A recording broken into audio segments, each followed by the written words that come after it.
How exactly do people come into your life? And why is someone in your life in the first place? What determines your relationship matches? Is it the law of magnetic attraction? Is it coincidence, happenstance, serendipity? Is it just divine design or the pre-incarnate soul agreements you've made before you came here? How do we end up with who we do? Who's in our life and why? And what about the relationship matches in your life that are not so fun? The ones you wish maybe did not come into your life.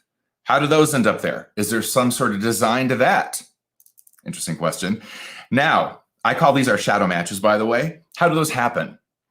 Why do we match with whom we do? Is there some sort of magnetic matching process that is connected to all of this? Do we have any say in it? Can we change something in there, like our magnetics, or can we work with synchronicity consciously? Or is it just an unconscious phenomena that happens? We have no say. There's no rhyme or reason as to who's in our life, what's going on. What's up with that? Now, if you are someone like me who has pretty much studied the law of synchronicity, the psychic law of synchronicity your whole entire life, it's something I've really done my whole entire life through the intuitive tool of astrology, through intuitive readings. I have been and still am a student of synchronicity, and certainly the synchronicity of relationships. So if you have questions about who's in your life and why, how do people end up in your life the way they do? How do they get here? Stay tuned, because I'm going to answer all of these questions and more in this very special social live.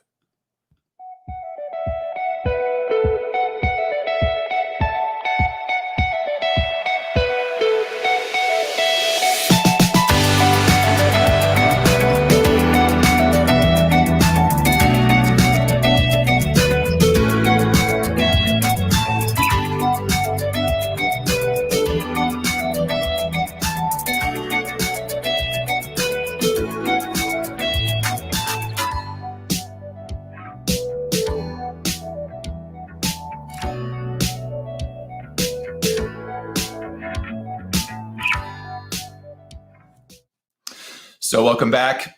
Yeah, I'm really excited to do this social live because synchronicity is my jam. It's something I know a lot about. And in fact, I've taught a masterclass on that whole entire concept of synchronicity. And I've also evolved some understandings about synchronicity, which I'm going to share with you in this special Sunday social live this time.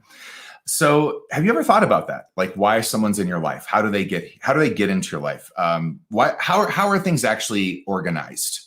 Is it really a divine design? Is there some way that we have any say while we're in this realm, this dimension of Earth School, as to whom we match with, and who ends up in our life? And do we have certain magnetics that work in tandem with synchronicity that somehow align all of it? Well, the short answer is, of course, yes. And yet there's so much to explore inside of that. Now, I think as we get going here, I want you to kind of, I'm always trying to get you to hit your own system with words as a linguist here and kind of sense for yourself what words mean to you. If I say synchronicity, it means something to me that's very specific and yet also very dynamic and has a sort of holistic, holographic definition. But if I said synchronicity to you, what does that mean to you? What does synchronicity mean to you? So just take a minute and get a sense of how you would define synchronicity. And there's no right or wrong answer. There's just you kind of starting to map and understand yourself in relationship to this psychic law, this sort of psychic phenomena. Now, hold on to that, because I'm going to go through a few other words that I think sometimes get interused with synchronicity that actually mean different things. So if I said happenstance, what would that mean to you? What does happenstance mean to you? Just things kind of aligning and happening, and kind of usually it's referred to in a positive way, right? I don't think anyone says happenstance from a negative point of view. So do you also relate to happenstance as something that just happens and is positive? And it's sort of a fortuitous happening. It's like, okay, this happened, and I'm just going to thank happenstance and the gods of happenstance for this going down. Okay, next word. What about coincidence? Oh, what a coincidence, we might say when we meet somebody, or what a coincidence when we finally run into someone we were just thinking about, or something just lines up and you run into somebody that you haven't seen in years. And what a coincidence you're here. So coincidence sort of implies, once again, a positive slant. I've never heard people use the word coincidence from a negative viewpoint. But it also applies that there's this bit of randomness in life, that things just happen to coincide, that, maybe there isn't any kind of specific divine organization, but things just coincide. And in this coincidence, we end up, aligning to somebody, having a situation evolve or happen. We're thinking of someone and boom, they call us. Well, what a coincidence. I was just thinking about you. So put that on the map. What does coincidence mean to you? No right or wrong answer, but let's get technical, because when we get into synchronicity and relationship synchronicity, we want to be very specific. Now, next word I want to explore with you, serendipity. What is serendipity? This is almost always positive, right? Like, how serendipitous that, this happened and I was just in this flow of serendipity. Like one thing just led to another and kept happening. And it was just like this flow of serendipity. So serendipity sort of implies a positive flow of a lot of coincidences, and a lot of things kind of lining up and kind of happening to our benefit and in tandem with a sense of coincidence. Okay, you with me? Now, what does serendipity mean to you? And of course, I would encourage you, because I actually do this. I like looking up words in the dictionary just to see what is actually the general and literal consensus of a definition for a word. It kind of makes you get more specific in yourself, like, okay, how do I feel about the word coincidence? Are there any coincidences? We're apt to say, certainly in spirituality and self-help, that everything happens for a reason. Okay. Until something negative might happen, and then our victim might come online and say, well, that shouldn't have happened. Interesting. So everything happens for a reason, but that shouldn't have happened. Now, there can be some nuance here where what you mean to say is, look, we've got to change maybe a law or a situation or kind of a system so that these things don't keep happening. Not that it shouldn't have happened per se, everything happens for a reason, but rather, this is not holistic and positive and loving or affirming. So let's change some stuff. This should not maybe happen again. Is maybe more an appropriate way to frame that. But if we're going to live in, mystical truths and mystical understanding of divine design or the laws of the universe or the laws of attraction or laws of magnetic attraction and, things happening, and we sit there and everything happens for a reason-ness. I'm making up words. Well, we got to be consistent, right? So if everything happens for a reason, which I believe it does, however, sometimes when things happen, it's not for your reason, but someone else's. So to position yourself sort of narcissistically in the center of all happenings in life, maybe something's happening for a reason, but it's not your reason. Hold that thought. I'm going to come back to that. But, however, I will also say, all right, everything happens for a reason. I'm down with that. I feel there's some real truth in that. However, as I said, we're going to qualify it with maybe it's not my reason. And let's also be very mindful of when a victim in us comes online in a way that isn't useful. We definitely, having a victim in you come online is not like right, wrong, good, or bad. In fact, it could be very positive because it's letting you know, hey, the situation is violating. This situation is transgressing me. The situation I don't want to see happen again.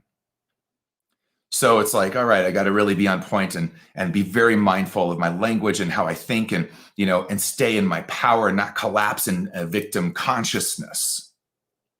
But rather, okay, yeah, negative, bad, if you want to call it that, things can happen. And we also got to hold ourselves to the fire of everything happening for a reason in that too. We can't just say everything happens for a reason when it's convenient and positive. A lot of things happen, by the way, that are just neutral. Like, I don't know, I could just, take this pen and, drop it on my desk, and that, okay, did that happen for a reason? So you get me? You've got to start feeling yourself out. So now let's get to the word synchronicity. Now, this word, by the way, we've got to do homage to Carl Jung because he actually created this word, coined it, as they say. And what it means is, in his view, that things happen in an acausal tandomness in life, whereas there's really not a cause connecting things in terms of how they happen in simultaneity, but rather there's a connection of meaning. Now, that is true, but it's not the full truth around synchronicity, as I've explored and discovered, which I'm going to share with you. So this is where, you were just thinking of someone and then they call you. That's a synchronicity, actually. It's a synchronicity because maybe there's something going on in their life that they need to tell you the news about, and you were vibing and feeling that intuitively, and that's why their energy was like hitting your system before they picked up the phone, and you just started to receive their energy.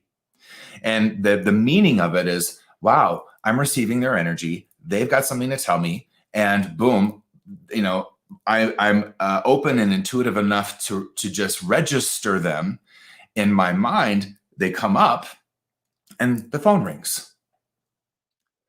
And then we'd say, well, that was a meaningful coincidence or synchronicity. That's what Carl Jung would define as synchronicity. Now, I'm going to evolve this because I do believe in that. I do believe that's an absolute part of synchronicity.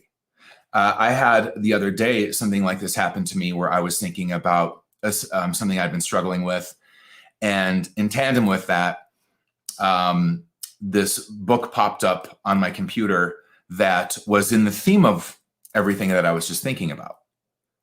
Now, did I cause that book to pop up, or was there already sort of this design and play that those two things were going to happen in simultaneity on this divinely designed or coordinated timeline?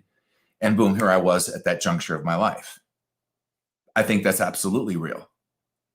Yet, I actually have discovered that there is a causalness to synchronicity as well, that we can activate energy through intention, through prayer, through focus. And then that can go into the grid of life, the hologram of life, the matrix of life, and start to activate and coordinate something in that, coming to us, aligning to us, and showing up maybe later on, but as a synchronicity. And I call this intentional synchronicity. And sometimes it's not intentional at all. You're unconsciously focused on something, and it activates something else in the grid that then pops up and aligns to you. Now, hold that thought. We'll cycle back to that a little bit later because we got some more things to map out here. But I want to put on the map that what intentional synchronicity is for me is like a call and response with the grid of life, the universe, the matrix of life, however you want to see it, or the divine, where you intentionally say, hey, universe, God, Buddha, whatever you, Mary, whatever it is for you, or all of the above. And you say, look, I need help in this regard. Now, if it's a clear and clean, let's say, prayer or intention, then you stay in the conscious zone of it where that help comes and you recognize it immediately. Oh, I just prayed for that. And the next day, this thing knocks on your door, metaphorically speaking, or maybe literally. And you're like, I just said a prayer about that. And wow, here it is. Yeah. That is, I put out a call to the grace grid of life, and it answered me. And I activated through that synchronicity, the psychic law of synchronicity. So synchronicity for me is like the fascia that runs through every dimension of the universe and every dimension of creation. There's nowhere it's sort of fascial tissue isn't present, dimension to dimension. So from maybe the energetic realms, spiritual realms, to the more physical, dense realms, synchronicity is everywhere. It's like this little circuitry that goes throughout everywhere. And if I, from my place in co-creation, generate through, like I said, a clean intention, and I'll define that in a bit, hey, I need this. And it's really genuine. It's not my wounded ego grasping to get to enough. It's about true healing. Boom, you just activated intentional synchronicity. And you can do it from other intentions other than healing. It could just be, I need guidance. Every time you use a divination tool, like an oracle deck or a tarot deck, or some sort of system where the I Ching, the runes, whatever you use, that is intentional synchronicity. You are saying, I need a spread, a read, a symbolic mapping of the energies around me, the co-creative forces and karma in play, and I need to understand in this moment where I am in all that so that I'm empowered with what? Maybe a new choice, an understanding of a karmic lesson, an understanding of a need to set a boundary, an understanding of something in your destiny that's coming that's already set up, because that exists as well. We don't come here with just a blank plan. We have scripted clauses in what I call our soul contract already set up. And there's also flowcharts, fluidity. If I choose this flowchart kicks in. If I choose this flowchart will kick in. And I've seen that flowcharts tend to be reserved for the more advanced souls that have gotten co-creation a little bit more under their belt and aren't just products of fate, aren't just products, let me say it another way, of cultural conditioning, of familial patterns, of history, of just repeating. They've evolved. They've evolved to a place where, no, I can actually choose. I can channel energy, light, and choose a light flow. Whereas I see there's a dark flow chart there, but I'm going to the light one. Synchronicity is the compass of give me, okay, I'm doing a tarot spread. Give me the read of where I am in the flow of it all. I need to know that. I need to do that because I know I'm at a crossroads choice point. And crossroads choice points, they're not everyday choices. They're choices that fundamentally shift your life or life. So it's not just, what do I eat for breakfast? Or should I watch this movie? Or, do I go work out today? Crossroads choices are deeper than that. And that's where you want to use intentional synchronicity through divination and say, all right, I need to read. I need to know the archetypal lay of the land. I need to also know my contract. Where am I at in that? Is there some flow space here? Or is this just, hey, this is your mountain, get climbing. This is the best way to climb it. Because sometimes that's the guidance you're going to get. Now, track with me on this. This is huge, huge, huge, huge. If you don't directly engage with intuitive guidance from this clarity that I've just mapped for you, hey, I need to know if it's a soul contract. I need to know if there's flow charts here. I need to know if this is shadow work I got to get into. I need to know if this is a mountain I just got to climb because it's going to build character that I'm going to need for the next level of my destiny to be fulfilled. If you don't get that moving, and if you don't have a real handle on your capacities for delusion, illusion, fantasy, and magical thinking, you will not get a direct answer from synchronicity. You'll get the trickster form of it. And what the trickster form is, it's synchronicity telling you in a way, a lie. So let's just say, because we're headed to relationships, you just started dating somebody. And if you're honest with yourself, you know they have a problem with addiction. You've seen them drink. You've been on a couple of dates. They drink a lot. The flag's there. But then you act like it ain't because there's other things about them that you have put on a pedestal of, really, if we're honest, things that will make you enough because they're so good looking. They make this amount of money. They're so spiritual, whatever it is that you have sort of glorified in a way that could blind truth from you. It's a shiny thing. Well, if that has more authority or more of a capacity to be the thing that will help you lie about their shadow side or the things you just felt or saw about them, and you ignore those, what as we usually call red flags, and then you go to your local psychic, your astrologer, your oracle decks, I don't know, your angel cards, and then you ask, is this the one? First of all, synchronicity has to answer you from that paradigm, because that's the paradigm that somehow you're locked into, as if there is a one. And so it's working with that limit already, because maybe that's not true. Maybe it is. But it could be locked in. And then synchronicity's got to deal with the fact that you're not actually looking at this person's shadow side.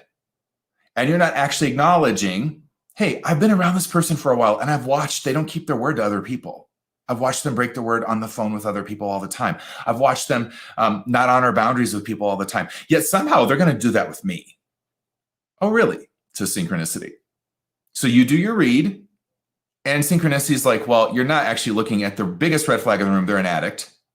This is an example. Extrapolate for yourself. And so, okay. And you know what? Here's what's true. You won't look at that. You're going to have to run into this from a crash and burn lessons to learn relationship experience, because you can't stand in intuitive clarity. You don't have the esteem system for it. Why do I say esteem system for it? Because what else would make you not see the truth about someone that you want to maybe be with in a relationship? And now it's got to be about, well, I can't see that truth because then I wouldn't, if I admitted they were an addict, then I'm going to lose out on all the money they make or the status they have or how handsome or beautiful they are or whatever it might be that you think is the shiny thing that will make you enough. So now synchronicity goes, okay, I got to go into trickster form. So here's what I'm going to tell you. And this comes from a real reading I did on someone once. I had this woman once who contacted me for a reading. And as we got into the reading, she came to me for a reading completely because she had this exact experience with somebody. She thought they were the one. She thought that they were going to be, twin flame soulmate territory. And she thought that, I don't get it. It crashed and burned, and he ghosted me, and I don't get why. I mean, everything, all my signs, all of my synchronicities were telling me he was the one. Robert, she said this to me, can I ever trust my intuition again? And I said, absolutely you can, because your intuition was spot on. You just got the trickster version. You knew. I said to her, tell me when you knew. Tell me the first red flag. And then she told me that red flag. I said, tell me the second red flag. She had a second red flag. I said, tell me the third. She had 4 red flags she could name on the spot to me. And I said, okay, great. Now, tell me where you got this idea that they were the one. 4 red flags. You can even, just like that, tell me. And yet somehow they're the one. How are they the one? And as we went through the reading, I unraveled her jam, her intuitive jam, where she was stuck. And I said, now do you see? You couldn't hear anything other than he was the one. That's all you could hear. That's all you would be willing to hear. So the trickster had to trick you into the truth. It had to tell you through your astrologer, through your psychic, and synchronicity will hijack these folks. It's not that they're not accurate, maybe. It's just that maybe they don't understand where I'm coming from and the way I see this. They don't have that kind of understanding of synchronicity and how intuition actually works. So they just give you the read they get, but the trickster's talking in their ear. And they're sitting there affirming for you, oh yeah, that's the one, that's the one. Absolutely, all signs point to this being the one. And they're under contract to tell you that, actually. Now, if they were me and I could say, listen, this isn't the one, I'm going to tell you this, and you're not going to want to hear it. Because that's exactly what I would tell you in a reading, if that were true. And let me tell you why. Let's go through red flags. Now, you're going to go work this out, hang up, probably not like me, probably tell everyone I'm not a very good intuitive and all this other stuff and scapegoat me. That's fine. But I'll tell you what, this will come full circle. You'll crash and burn because I'm accurate as F. And you're going to come around and you know what? You're going to come back and apologize for all the smack you talked about me. And you're going to have to handle that, you know what, your Robert was right. I just couldn't see it. And that's fine. I'm just letting you know. Now, when it comes to synchronicity, it works in so many other dynamic ways that you've probably never, ever thought of it. And I'm just skimming the surface here. This is why I did a masterclass on this. So when you do readings on yourself or try to look at things from the point of view of a divination, and get guidance, the first thing you want to check in with always, and maybe set aside a little area in the reading where you pull a few cards or I don't know, put a couple angels down on this exact thing. Hey, what about all of this that I want answers and guidance on would I not be willing to hear? And then, okay, general guidance in the middle. Because this is how you get clear with your own intuition. This is also truly how you get clear with how synchronicity even works. I told that woman, I said, look, you can damn well trust your intuition. You just got to know, because you were getting guided pristinely just from a trickster. That's all. This was always going to crash. It was always going to burn. And actually this guy that was the one was an alcoholic. I mean, I pull from real life when I give you these examples. So I want to just map synchronicity that way, that when we look at it from this other lens of intentional synchronicity, which divination's part of, which soul prayers are part of, asking for guidance from a real deep surrendered place. And what I mean by surrendered, we're not asking from wounded ego to get to enough. We're asking from the soul. Let me give you an example. Hey, if I wanted synchronicity or an answer on whether or not I was meant to break up with someone or divorce them or I don't leave them for some reason. What if I said the prayer, oh, dear universe, just make them change so we can stay together? That's this wounded ego prayer. You're trying to control someone's process. You're not open to your own growth, their growth, or a bigger plan, or a deeper level of the contract that, yeah, might be painful. Versus, hey, universe, I feel like we're at a crossroads in this relationship. This could be the end. If it is the end, guide me to know that consciously and guide me into a sacred divorce in which I am letting go of this person consciously, and they are letting go of me, and we support each other in this because our contract is up, and it's just time to evolve and grow and move on. Do you know how many light rays just are going to shoot down on you after you say that prayer? Do you know how the grid is already rearranging synchronicities for you to, in fact, help you know whether or not you stay or go in that relationship? Boom. Because there's no control. I'm not trying to control anything. I know I kind of have a whisper that I'm already enough. So whether this relationship stays or goes isn't about my worth.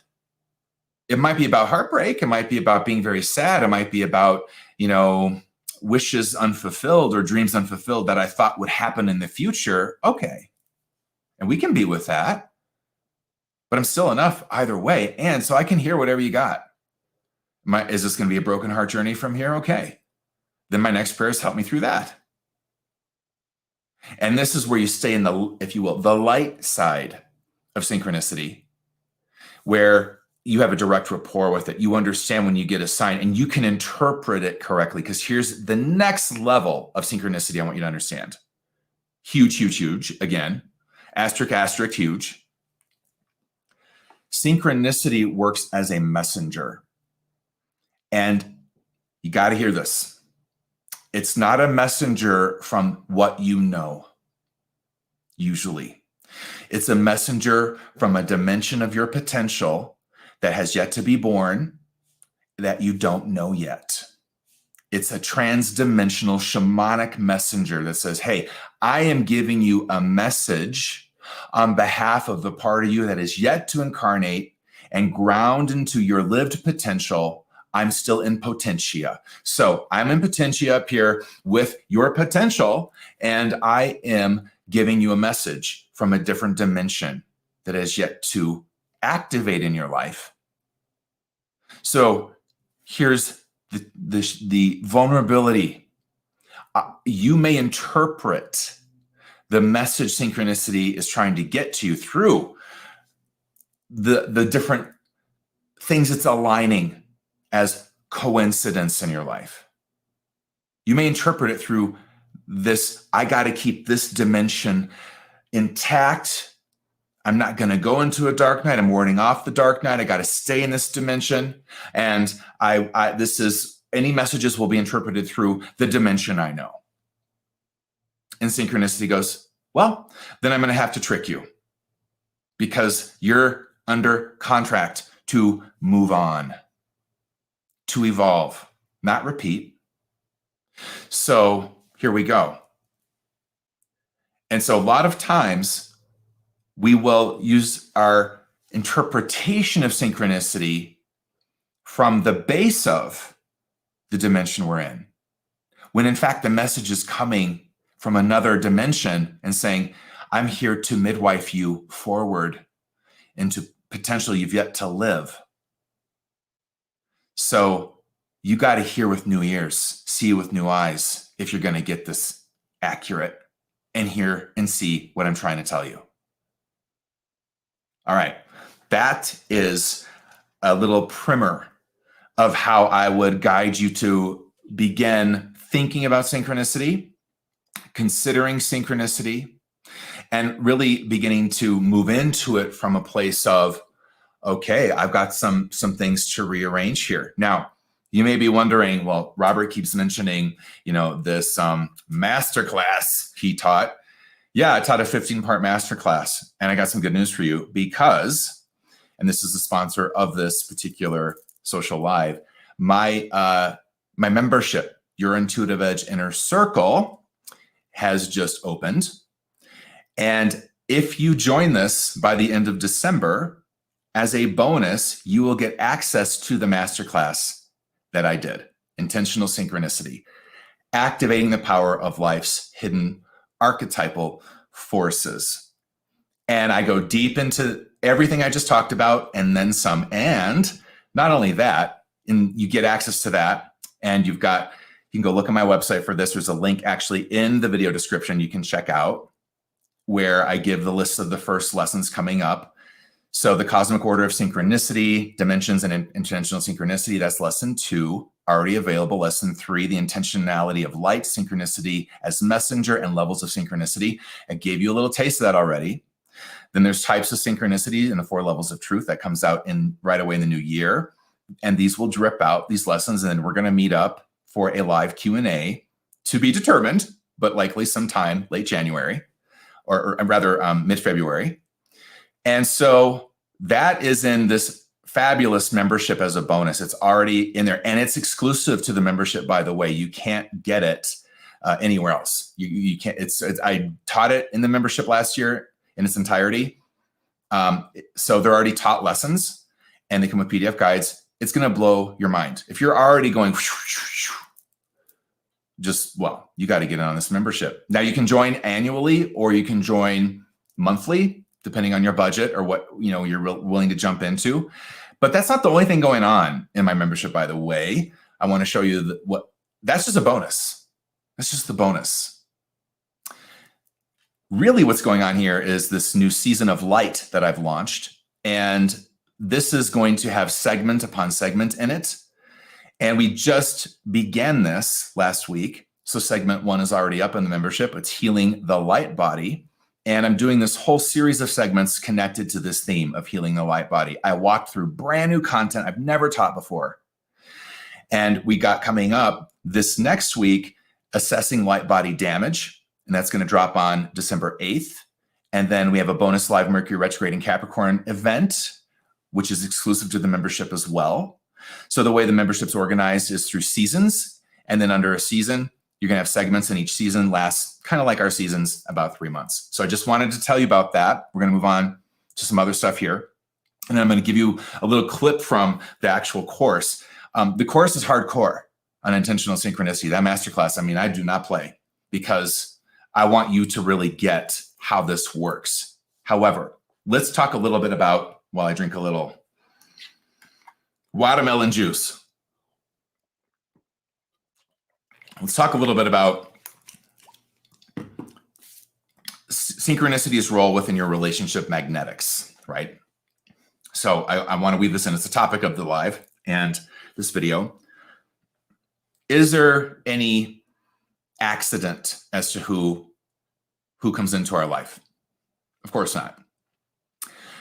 There's so many levels to why someone's in our life that could be its own masterclass alone. But I think that what I want to do is connect for you how synchronicity works within people coming into your life. And the way that synchronicity works, at least initially, is through your magnetics. Now, there's been a lot of teachings out there around what people consider to be the law of attraction and how that works. I think a lot of it is actually false, frankly. I think some of it has truth in it, but it's more to me about trying to put the mind in charge of how we magnetically attract people in. Now, if you're somebody who thought that you finally shifted your vibration or whatever and got onto a new, kind of frequency of attraction and got out of the I draw narcissists and vampires and rescue missions level of your magnetics. And yet then what happened was, speaking of trickster, you drew someone in, totally thought they weren't a vampire, narcissist, or rescue mission. And it turns out maybe 3 months, 6 months later, they absolutely are. And then you're going, wait a minute. I got into positivity and I got positive about things and I created a vision board and I did all these things and I thought I really had shifted this. And so I don't get this. Why, in the end, is this person turning out to be just a slightly shifted version of the last person or my parents or everyone else that's ever come into my life that's a taker, that's a vampire, that doesn't see me, that doesn't see my needs, et cetera, et cetera, et cetera. Well, the truth that I would offer you is that your relationship magnetics are created through your archetypes, first and foremost. And in our archetypes, we have magnetic matches. Now, it's often framed that the way this works is like attracts like. There's truth in that, absolutely. There's a part of our magnetics where we do attract like attracts like. Yet, there's also a part where opposites attract. And that has a few different nuances. It's not just the opposites of like this. I'm a conservative, they're a liberal. Or so now we're going to magnetically polarize with each other. We already know that happens. It's alive and well in our politics. And you lock into polarity with someone and you're bound by it. You're magnetically bound to that now. Or, I'm a giver, over giver. So of course my match archetypally is anyone who's a taker. And then we can go into what kind of taker exactly is this person? Are they a narcissist? Are they a vampire? What's up? Are they a rescue mission? Are they an addict? All takers. They all fall under the umbrella of a taker. And then what kind of overgiver are you? Are you a shadow rescuer? Are you, you can go down the line. My point is your magnetics set up this way where opposites attract. Now, opposites can attract positively also. It's not just about meeting your shadow dance partner. But I think it's pretty important to understand that until you shift why you're an overgiver, why you rescue people, which is going to come down to your esteem system ultimately, and how you created an esteem system as a child, how you were culturally conditioned, familial, or religiously conditioned to create a sense of value, and what that needed to be so you would be considered enough by your parents, your teachers, your priests, your gods. You've just set in motion lifetime magnetics until you get perhaps awake enough to go, wait a minute. Yeah, I don't really like being this. The only way to Christ or enoughness is for me not to have a self and just be selfless and give. No boundary. I think I need a self to be selfless with first, part one. Part two, I need to consciously understand whether my giving is actually helpful, enabling, and how it's connected into my magnetics. So your magnetics are much stronger, my point here, than your mind. Much stronger than positive psychology. Studies show, Google it, that positive psychology has a minimal effect that lasts at most 3 months for people. If you don't shift the archetypes that are part of you, that manage your safety, security, esteem, survival, and abandonment fears, your magnetics are going to go unconscious, and you're going to shadow dance through them. You're going to attract in what you say you don't want, and that's probably really true, because the holism of you is like, I do not want vampires as a match. I really don't. They drain my blood. I can't beat my own heart without any blood. I can't get circulation to my creativity, to my inspiration, to my sense of empowerment. I mean, I'm done. Yeah, you are. Absolutely. So if you want to shift your magnetics, then you've got to go to archetypes, and then you can shift your matches. You will, I promise you, you'll keep matching with the same matches. They will trick around and shapeshift, but it's at the core, the same archetypal match meeting up again. Now, that's a little bit of opposites attract, which is always kind of glazed over in law of attraction philosophy, much to everyone's detriment and much to, I think, the betrayal of how magnetics actually work. Now, what about like attracts like? This goes a couple ways. So you could attract, let's say we're all seekers. Okay, we all want to understand why we're here. What does everything mean? I think all of you watching probably have this in you to some degree. So, hey, we're all attracted in archetypal harmony to this life. Hey, what is synchronicity? How does that work? What can I co-create in relationship magnetics? And how do I use synchronicity to do that? That I just hit your seeker, the party that wants to really understand the laws of co-creation and start working with them consciously, right? So like attracts like. Yeah, we're all here together as seekers maybe, or as folks that need healing. So we're all here as, in a sense, perhaps wounded folks, wounded people. And I don't mean that negatively at all. When you go to opposites, the positive opposite match would be the wounded person and the healer. Well, of course they attract to each other, because that's what healers are here to help. Wounded people. That's the magnetics of that in the best way. If you're in the healing arts, well, you're going to attract to you, as you should, per that calling, wounded folks. And I have watched people then, because they use the healer, this is the other shift, to get to enough while I heal from a shadow healer.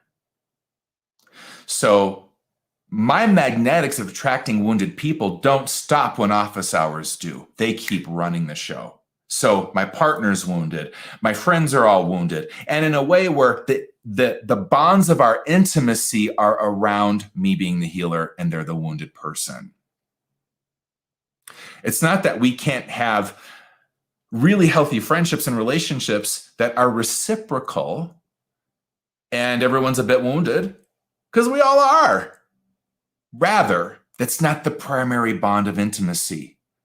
There's a higher love, a higher magnetic about why we're on this journey together. And it does not revolve centrally around you being the healer and them they're wounded. So opposites go that way. Now, back to like attracts like. Okay. It can be also true that a lot of victims, people who have victimization as identity, made it identity, it's their power card.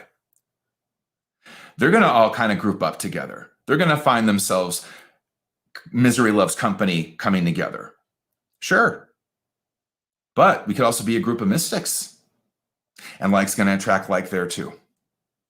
The laws and law of magnetic attraction is far more dynamic and holistic than simply narcissistically making yourself the center point of vibrational attraction.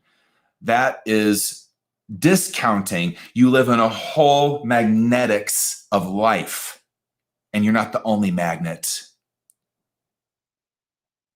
So now to synchronicity. How does this all work with synchronicity? Well, it depends on your level of awareness. Synchronicity is going to meet you in your level of awareness. I kind of already highlighted that at the very beginning. So if you're not fully aware of how synchronicity works and that there's a trickster version, well, synchronicity is going to work with you until you get that. It's going to have to work with your lack of awareness and speak to that somehow. And until you go, oh, wait a minute, Robert Ohata just gave me this thing that I need to check out and evaluate myself as an intuitive metric. Yeah, okay, I can vibrationally sense this is the trickster. I literally can. I know trickster energetics. I know trickster energy. It's frenetic. I think it shut down my internet right before I went live just to make sure I talked about it. And so there's this too.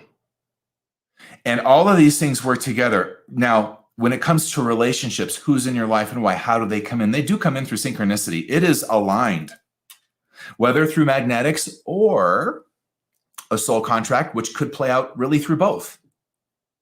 We do indeed, before we're born, create soul agreements with people that we're going to engage and meet up with. The first ones are our parents, our immediate family of origin. And I know for many people that have had really rough backgrounds and childhoods, of which I'm one of them, that can be a hard pill to swallow. Really, Robert, I chose this? Yes, you absolutely did. I could give you a really powerful story. I don't want to do that in this session. Go watch some other videos or something and find it about me and my father. But I'm telling you, from someone who was abused, yes, you choose your parents. Our journey of learning and growth here is not based in a pleasure or pain paradigm. It's based in evolution. It's based in the mystical heart awakening. And it's not based in living in an activated victim consciousness our whole entire lives. I mean, we can do that. And some do that. And maybe we've done that, all of us, to some degree. But it doesn't feel so good. There's no power in that. What about its magnetics? What kind of synchronicities are going to line up for someone who thinks they're a victim all the time? Maybe you've seen this. I have. A lot more victimization seems to find them. And it's not like it's punishment. It's just they're not in control consciously of their magnetics. When you bring something into a focus and integrate it as identity, you've just activated a magnet in you. That doesn't mean it's right, wrong, good, or bad. It's technical. So if you've got magnetics running and you don't know what they are, but you're curious, look to your synchronicities, look to who is in your life and why. What lines up for you? Now, that's one level of it. That's the relationship level to some degree. There's some people we're going to meet in our adult lives that it's contracted, it's planned, it's set up. And does it have something to do with our magnetics? To some degree, yes. But it's also based in a blueprint plan. And I would say it's not mutually exclusive of magnetics, because by the time you finally meet and align to whoever that person is, synchronicities brought you together because your magnetics were finally ready. So let's just use a very base example here. You have soul contracts in your life to meet up with certain teachers. And that could be teachers in college to a teacher like me. And so something in you shifts enough, maybe, and just at a base level, the shift might just be, I'm done with high school.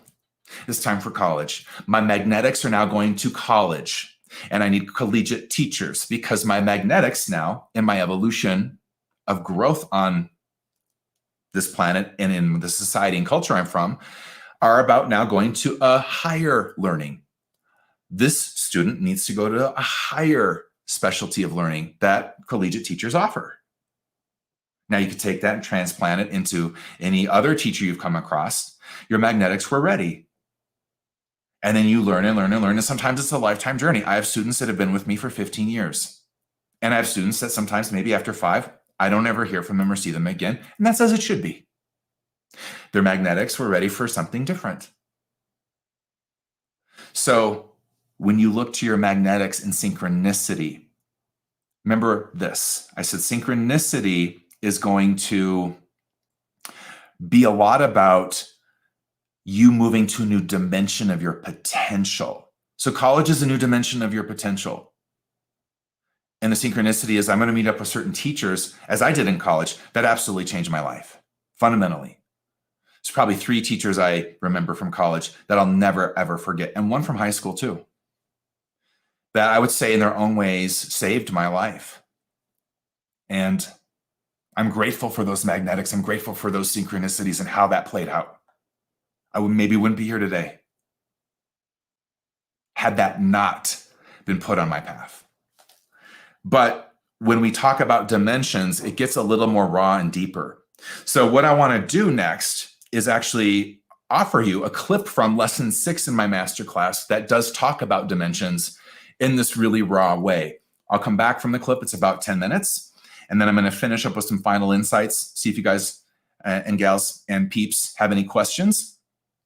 And we'll keep it rolling. All right, let's do this. Here's a little clip, little music intro. You can get a vibe for the music that I put in this masterclass, and watch this. This is an expansion on what I've already shared with you, and it takes it into the realm of how dimensions and attraction work. Here we go.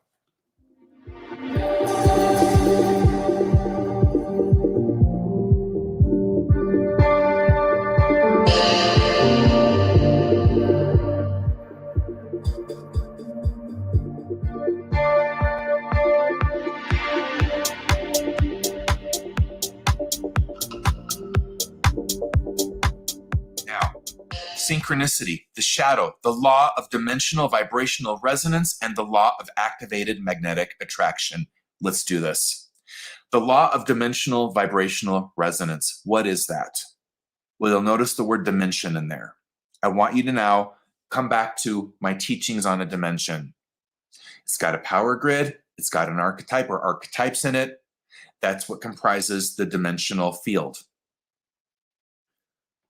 So if I am if I'm a healer, I heal in a dimension of healing. I have created a dimension of healing. But that also means that by the dynamics of resonance in that dimension, that wounded people will come to that dimension because those are the people that need to be healed. It's where the law of magnetic attraction is activated in terms of the opposite. Healers and wounded people are a match. Thank the gods. Now, the law of dimensional vibrational resonance is simply this. It's the primary vibrational frequency of a specific dimension that becomes a protective gatekeeper of that dimension. And as a gatekeeper, it will keep things out. But as an attractor field, which it also is, it will draw things of like frequency in and also draw to it an opposite as well. Now, I find it very useful to get archetypal here, just like I did with healer let's say the victim wounded, or just the wounded person. I will highlight something that's ahead just to put it on the map, but we're not getting to it till much later in this masterclass, and that is this. Only mystical dimensions are beyond these magnetics. Mystical dimensions do not draw in the same attractor dynamics of what I'm teaching you here. Just make a note of it and put it to the side. It will matter later. Let's use an example. I'm at a rave. Let's go back to my college days. We're at a rave, yo. So what do we got at a rave? We got a DJ. We got ravers. We've got drug dealers dealing out ecstasy. We got loud music. We got people probably in a certain age range. I'm going to say, I don't know, let's just say we're in college, 18 to maybe like 25-ish. Maybe you got, some of the trolls, as we used to call them, hanging out on the side, or the drug dealers, whatever, dishing out ecstasy. We got techno music. We got the dimension of a rave. Laser lights, fog machines. I'm sure even if you've never been in a rave, you already are constructing in your mind, in your imagination, exactly what that dimension is comprised of. Now, let's say I'm a raver. I go to raves on the regular.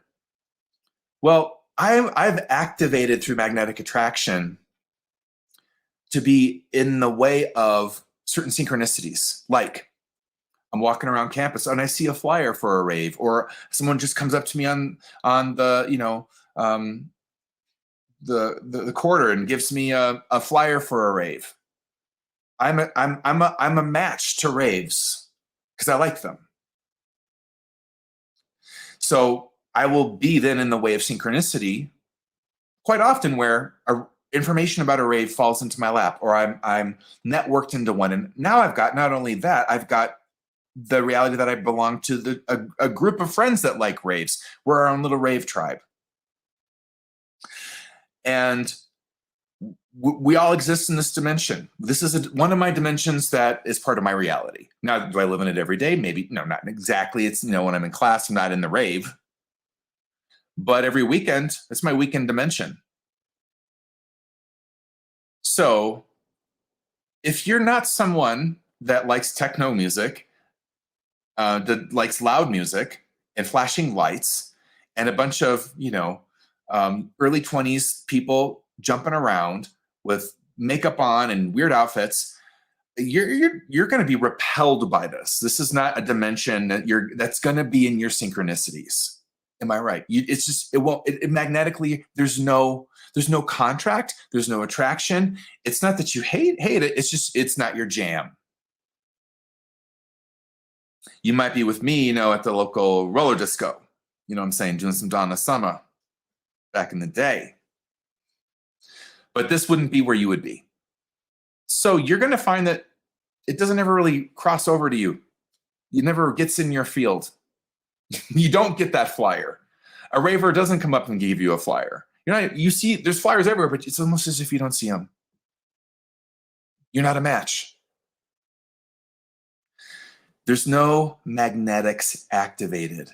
Are you getting this? And I'm using a very interesting example because for most of you, you may have back in the day done some raving, but this is not your dimension at all. And it's a neutral thing. It's like, okay, some people like raves, good for them. Now, let's riff around here and bring in rave haters. Let's say that there's an activated group of people that are, they hate raves.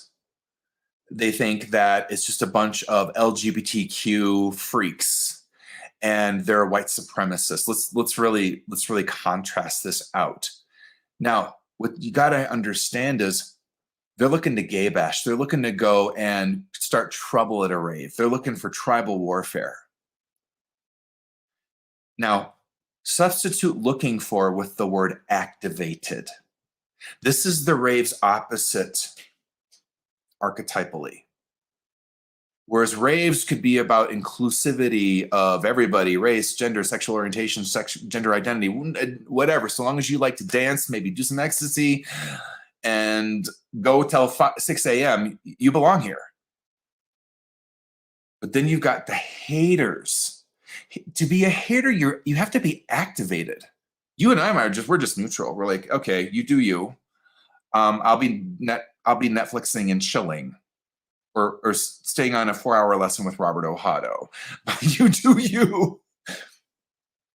But no, it's not enough. Well, I hate those freaks.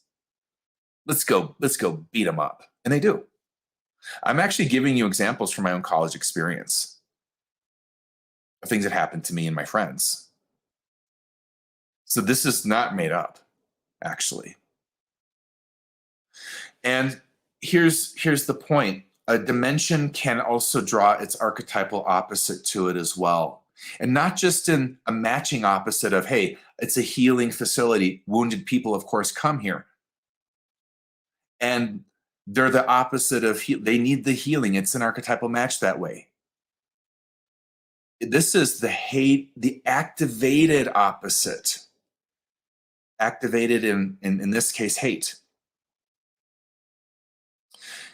And what I want to make a point in terms of the law of magnetic attraction, activated magnetics here, is that we are in a dimensional dynamic where we are in polarity. So anytime there is a dimension that's activating polarity in a culture, it will draw its opposite. Nowhere else is this more obvious than politics.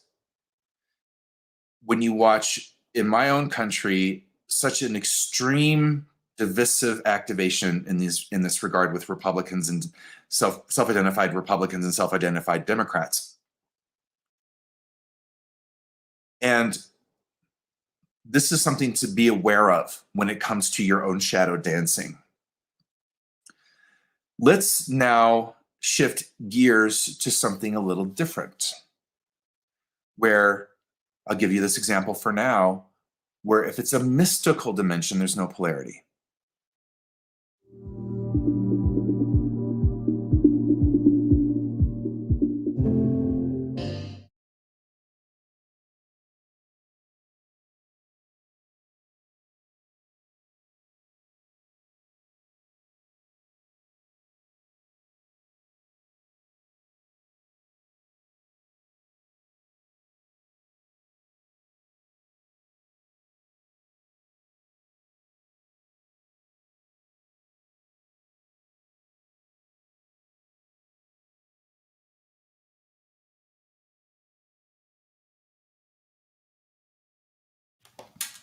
Oh, I was not on the mic. I shut my mic off just in case I said anything when I was coming back. Anyway, I was saying that in the masterclass, I do go deeper into the territory of what are mystical dimensions, how they're beyond the same magnetics to some degree, and why. So there's so much in this masterclass, which is inside my membership. It's called Intentional Synchronicity. Once again, activating life's the power of life's hidden archetypal forces. This is inside, all ready to go. First 3 lessons of my membership, which is only open once a year. Once a year. This is your only time this month to get in. You get that and all sorts of other great stuff, including the Season of Light and some past content as well. There's some past segments and content there. We've already started the Season of Light, which is its own thing on top of it. And I'll probably talk about some pieces of that another time. But coming back to synchronicity for some final thoughts and relationship synchronicity. Synchronicity as a psychic force is going to play off of, if you will, your archetypal magnetics. Okay, I'm sort of summing things up here. And as I offered in that clip, it also is going to play off of your dimensional magnetics as well, which are all interconnected. That's stuff you would learn in this masterclass. It is so practically useful. And, you know, I will say, just in kind of a bit of reference to what I said in that, and a very prescient thing I was saying about clubs. You know, in Colorado here, we just had a mass shooting in Colorado Springs I'm sure many of you do know about this Club Q, where a shooter went in there, in their activated hate, and thank God there was some strong activated, military archetypes in that club at that time that neutralized the whole situation before more people were killed. But when you look at what we are growing through in our cultures, certainly the United States, and the polarization, this is where this sort of teaching is great medicine. It helps you understand things as a technician in a way where you can bring your mystical heart to who comes in your life, how you activate and work with synchronicity and intentional synchronicity, and start to create a kinder and more connected and loving world. So there's so many payoffs to getting into this material in depth. But the magnetic power of relationship synchronicity is about just that. What is in your soul's agreement to evolve through next? How do you become more mystically centered in yourself to where you can play it and bring vibrational magnetics from the mystical dimensions into this one? That's another level. So that you are consciously operating and working with synchronicity like a master. There is a way to work with synchronicity that isn't just about the synchronicity of fate, where we're unconscious and we just draw things to us and things align and, happen, and we're getting signs, but we don't even know how to interpret them because we're just so stuck in identities in certain dimensions, and heaven, if you will, is trying to get you to move on and you can't even read the sign. And then the trickster comes and then the victim gets activated because you're being tricked around and you're like, well, why me? And heaven's like, because you won't listen to truth. So then you move forward, and how this plays out in relationships is, as I said, you will continue to attract, align, and be brought to meet through synchronicity the same shadow dancers. At some point, you absolutely can begin to work with this a completely different way. So if I'm someone, just to give you a sample here of how this would reverse out, who has worked on my self-esteem to where now I'm more centered in something I call soul esteem. And I know I'm enough in some fundamental core way. It's not online all the time, but it's online often. And when it's not online, I reference and reactivate it. I'm enough no matter what. I'm enough as I am. There's nothing that can get me to enough. I've always been enough. I just didn't know it before, but I'm enough. And you know what? So is everyone else. That truth goes to everybody, not just me. No matter what they've done, no matter who they are. Ooh, whoa, that's hardcore, but okay.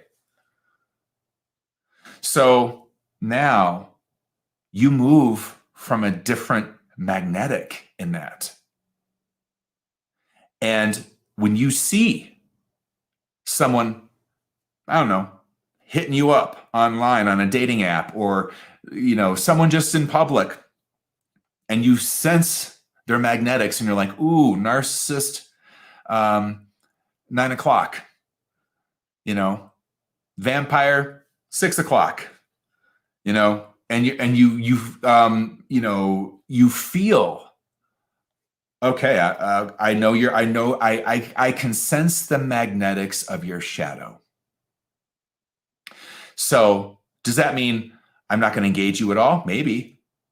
But if I do engage you, because sometimes we have to engage people whether we like it or not. They're our boss. They are our mother or father. They're a sibling. They're a neighbor. Whatever it is. Sometimes we have to engage people no matter what. And it's just how we're going to be in the magnetics now. Well, if I have a different awareness and empowerment, and certainly the esteem that I have now is running different archetypes that aren't the ones that get into polarized shadow dancing, but rather conscious matching, conscious repelling, conscious gathering. Now you get a whole new level of synchronicity that's going to line you up to people that are like you or that are the opposite in a good way, that are there to learn from you, heal from your skill set, what you can channel in, receive what your gifts are or your talents, or how you can bring grace through you.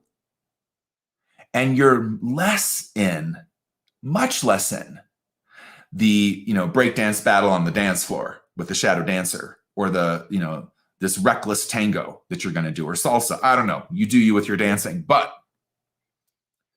and so now it shifts. And not only does that shift, your dimensions change. And you just enter into what? Oh my gosh, a whole incredible new level of co-creative potential. It's off the charts. And because it will happen, you do come into contact with a shadow dancer. So for example, if I, as a gay man, or just as a teacher, or being in the public, because when you're in the public, you're vulnerable to haters no matter what you do. You could be the nicest and most amazing person, and you would still get people writing crap on your YouTube channel or whatever it is.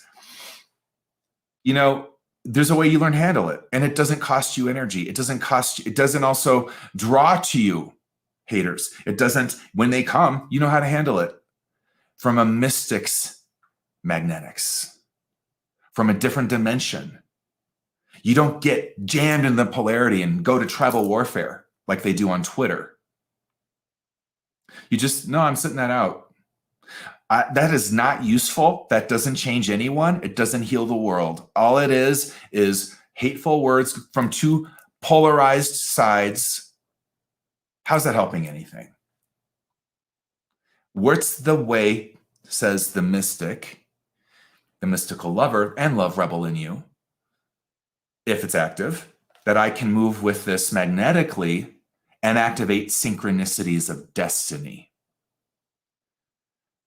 There's a cause and effect level to synchronicity. We've all just sort of adapted initially Carl Jung's first pass at the psychic law, which was brilliant and still stands the test of time. I'm here to offer that in all arenas, but especially relationships, there is another level of synchronicity that is actually connected to causation, that is connected to intention. Whether that intentionality is conscious or unconscious, it actually doesn't matter. Your magnetics are going to run things too. So I want you to feel that out. Go to ohado.com if you want to go deeper, because it requires a masterclass. That's why I did one. And join my membership and get in there. And once again, it's only open once a year. You won't find this masterclass anywhere else. And if nothing else, I hope this was a great takeaway for your life. Sense out what's true for you in everything I've said. Start to see the world through it and see how it feels. See if it works for you or fits or not. I have a feeling it really will. Now, since this is a live, and this is also a YouTube/Facebook video, I'm going to ask you to hit that like button just to show some reciprocity back to me, if nothing else. And I really appreciate that. It means a lot. And I'm going to take some questions. You guys, anyone have any questions about anything I brought up that I can answer that doesn't require a masterclass answer? How do we affect change if we sit on the sidelines? Okay, I got to get over to my Jackie. How do we affect change if we sit on the sidelines? Well, what does sitting on the sidelines mean? Because are we each called to fight every battle? No, we're not. So part of what I would say, Jackie, is you got to understand what the sidelines is for you, and not give yourself permission to sit on the sidelines under a cover story that these are the sidelines or not the sidelines for myself. So, I've always said this, gosh, since I could vote, that everyone should vote. Why don't we all vote? And then there'd be people like, I'm protest voting. Well, that's not really doing anything. The system counts on you to do that, actually. You think you're fighting the system counts on you actually not voting. So you get so fatigued and so frustrated with all the lack of ideal candidates that you don't do anything. That's the sidelines for me when it comes to voting, for example. Because I feel like, hey, listen, you think you're fighting the system, that's exactly what it hopes for. And then we end up with the greater of evils in power. So am I right or am I right? I'm not saying we got to like and say that we like every candidate or our selections, because obviously I have issues with that too. But so What is the sidelines for you? Does it mean getting politically active, for example? That's a political channel. Would the sidelines be, let's go to climate change? What are you doing in your own way to shift that? Well, back to voting. Don't vote for people that don't believe in it.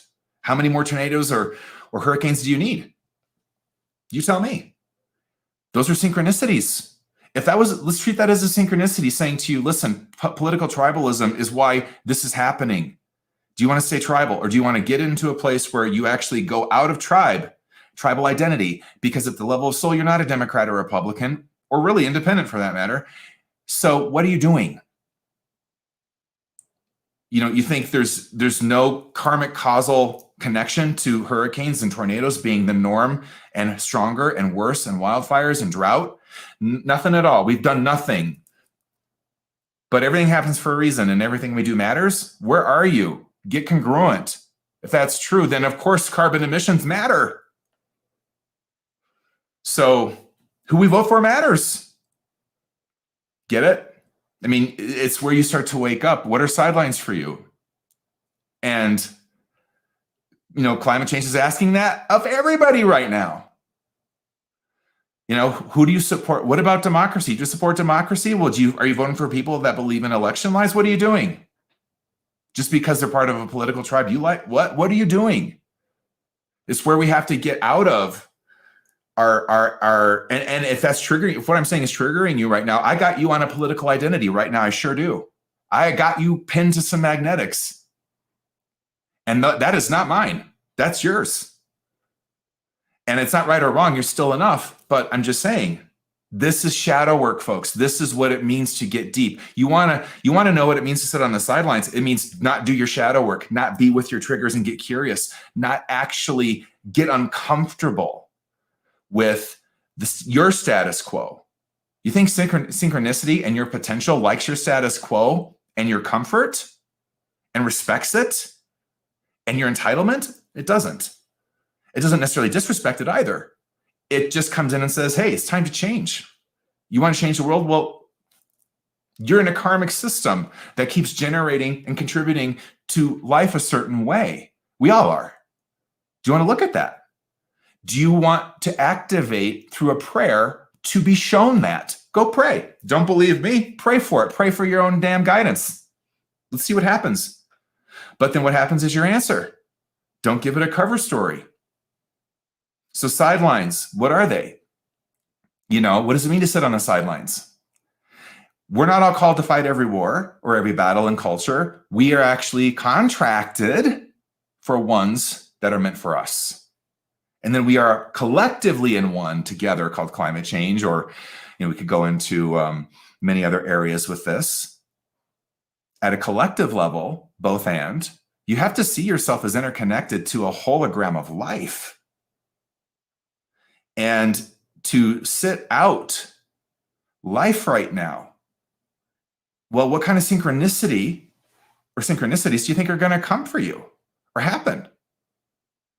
Do you think life's going to give you synchronicities? The universe, the earth grid itself, herself, is going to give you synchronicities that say, stay at home, put your head in the sand, and just be positive? Or do you think you're going to get the synchronicities of mystical triggers that say, you know what, you should care about a shooting at a club for LGBTQ people? You should care because you're connected to them. It could be your son, your daughter, your friend next time, or you. So what are you doing about guns? How many more synchronicities on gun laws do we need to show us that the gun laws are producing the karma we have? Period. End of sentence. The gun laws have produced this karma. Now, if we're collectively as a society okay with that, then we are. Then you just better expect more shootings because that's the karma of it. It's technical. It's not even freaking political. When you give access to AR-15s to anybody, what do you think is going to happen? And then I'm going to go a little thread on this because this was close to home for me. So give me this. I'll tell you, you know what? There's then this narrative of, well, it's not the guns, it's the people that kill people. You know what the energy of hate does in a grid of consciousness?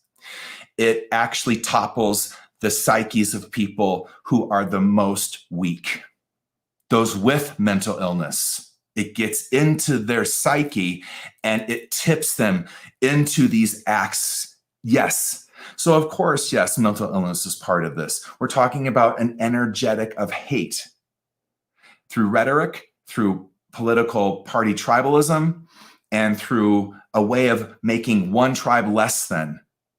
Yeah, that's going to tip someone who doesn't have the scaffolding of a strong psyche. They're the ones, sure, that are likely to get that AR-15 and do something. Absolutely accurate. And your point is what? The laws are working. No, they aren't. Not if we want a different, kinder society. We don't have to go to a movie theater or somewhere else and not risk getting shot up. All right. Thank you for that. Now back to you all. Okay. Great question, Jackie. I hope I answered it. But the sidelines really, I think you have to evaluate what they are for you.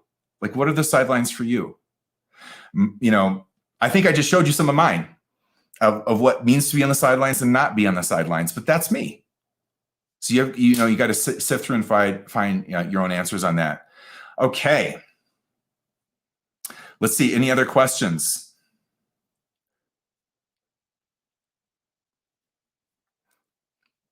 Okay, and Carrie says, let's see. I'm just going to pull this up, Carrie, and it's not really a question, but I like what you're saying.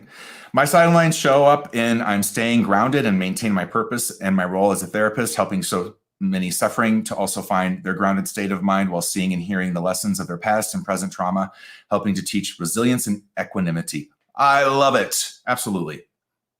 You know, I'm a bit of a fighter. I'm a bit of a love rebel. And for me to be on the sidelines would not to be that. You know, not to say things that trigger, not to say things that get people to think for themselves and kind of shake out of a slumber of sorts. And not to see the karmic technical ways we're co-creating. And then if we can see that, we can change them. So I feel you in that, Carrie. Mwah! Love it. All right. What else we got? Okay, anything else? All right, well, you guys are going on your sidelines. Let's see.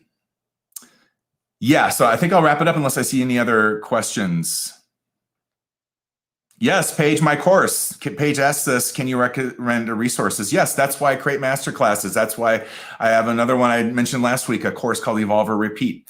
It covers a lot of the same things. So I talked about this last week, and it's actually on my website, and it's 40% off as are all other courses. The membership is not, but you could go check that out. I mean, I do offer resources that if you put a value on it and want to go purchase it, that would be great. And I recommend you do. That would be awesome. Okay. How do we know our soul contract? That's a very big, broad question. I think it's, a little too broad for maybe our time together right now. Okay. I like this question. Jennifer Bryant, should I stop dating until I better understand and heal my shadow archetypes? I'll offer both and to that question, because that might be a question a lot of you have after me kind of covering relationship pieces here a little bit. I do believe that I've seen in readings and in my own life that we are sometimes under contract, meaning we've agreed for what I would call is a single cycle. Being single. And a single cycle serves our growth the best for that period of time. And to what you're saying there, Jennifer, it's a time where you can start to see your shadow side, work with a therapist or a counselor, or maybe even psychiatrist if appropriate, or a spiritual director or someone, even a really grounded intuitive coach, somebody where you can start to see what makes you you. See your magnetics. Now, I could also say to some degree that, well, let me just say in the single cycle. So that's what a single cycle, Jennifer, can serve. It's a time to kind of take inventory through guidance and guides of your, how you're organized, what your archetypal magnetics are, what your patterns are.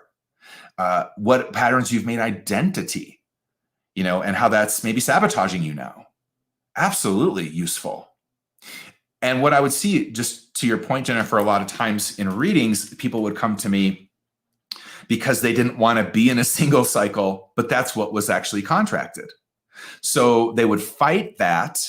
And instead of surrendering to it and going, it's a single cycle, so I'm just sort of meant to get to know me and feng shui myself, reorganize myself. So when I'm ready to go to the dating relationship cycle, which exists as well, I'm not just repeating the same magnetics, and the same synchronicities aren't just lining me up with, the same types anymore.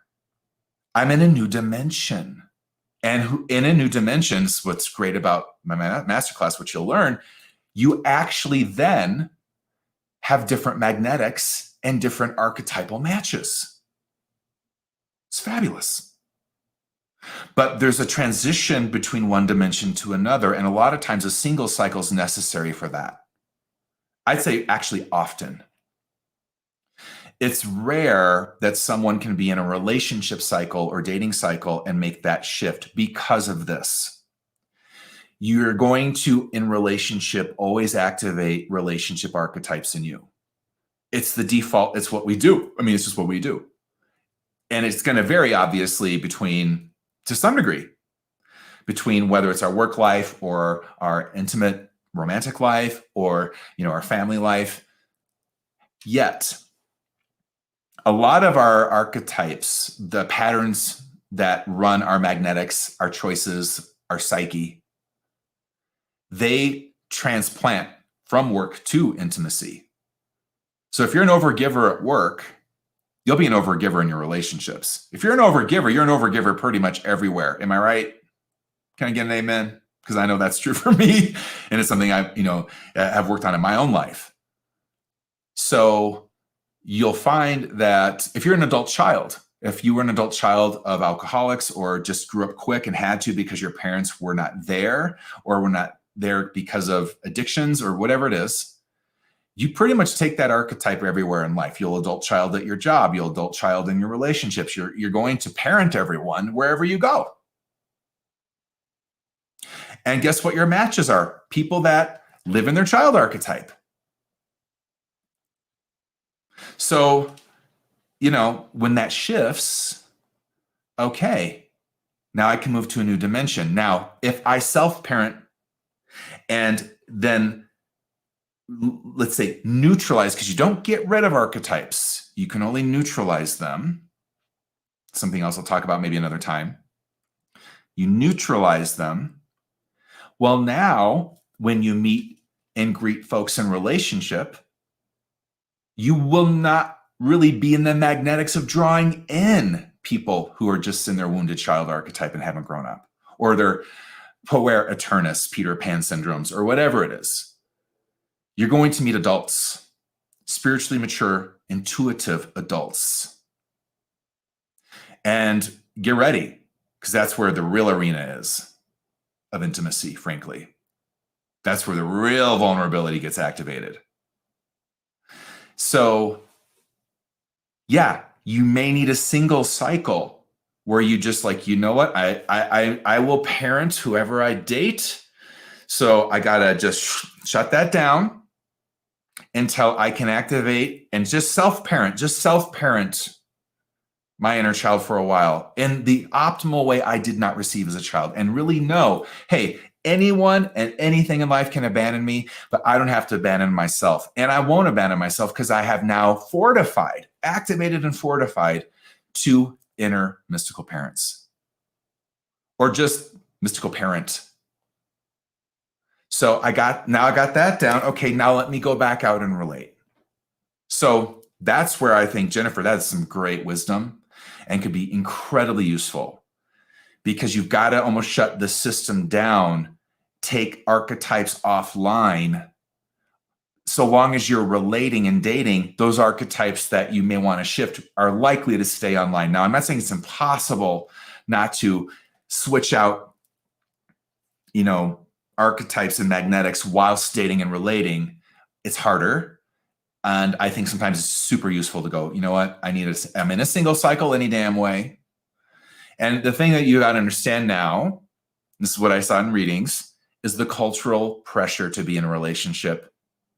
Everyone implicitly has put into the cultural value and social value system that being in a relationship is of greater value than being single.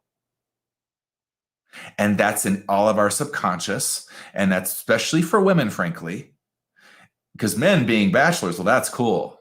But you're single? Oh my gosh, and you're over 30 or 40 or 50 and you're a woman? What's wrong with her? So yeah, I love that question for so many freaking reasons, because I think it's really about, yeah, you know what? I'm in a single cycle. I need to go take Robert Ohada's masterclass on intentional synchronicity, and then come back after and see where I end up, or evolve or repeat and see where I end up. And then, exactly. You need to, sometimes you got to just shut it down and surrender. And I would do readings where women primarily were fighting that and dating when they knew in their gut, in their intuitive gut, that they shouldn't be. Like, my heart's not even in this. It can't be, because I'm under contract to be kind of giving myself my own heart for a change. Yeah. But if you are plugged into a cultural value system that says, well, single women are less than married ones, you have a little bit of a fight here, because you're going to have to break from that system as a love rebel and go, wait a minute, I'm not buying into that anymore. I have to do me first before I can do us.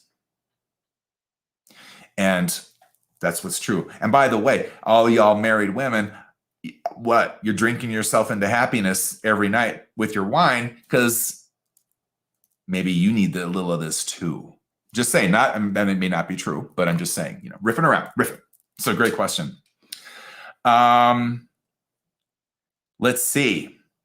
Anything else? I think, where are we at with time? Okay, well, I'm going to shut it down. It's an hour and a half. Thank you for joining me. This was very fun for me. I love talking about topics like synchronicity and magnetics and relationship dynamics, and what I can share with you from my own sort of laboratory of being an intuitive and doing all these readings and watching these things play out in relationship after relationship with client and even in my own life. And so I do hope you check this this masterclass out, and maybe the membership, see if it's a fit for you. I think you're going to really love it. I've got people, I launched the membership 3 years ago. We've got people who have been in it ever since.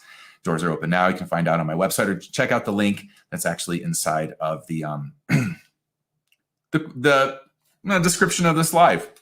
But I will see you next Friday with a special topic, very appropriate for the holidays. That's just coming up. It's Sunday, all right? So yeah, we'll be live Friday, fingers crossed. And to stay in the know of that, make sure you sign up on my website with my newsletter, and also just follow me on YouTube. I think it's, subscribe, hit that bell. That way you're notified whenever I post a live that's coming up. Same thing, I think somewhat similar with Facebook. I can barely keep up anymore with all these things, but I hope this was very helpful to everybody. And anyway, I will see you in just, 6 days or so with a new live, a new topic. Kind of spins off this one a little bit. You're going to really like it. All right. Happy holidays. Namaste, and I'll see you soon.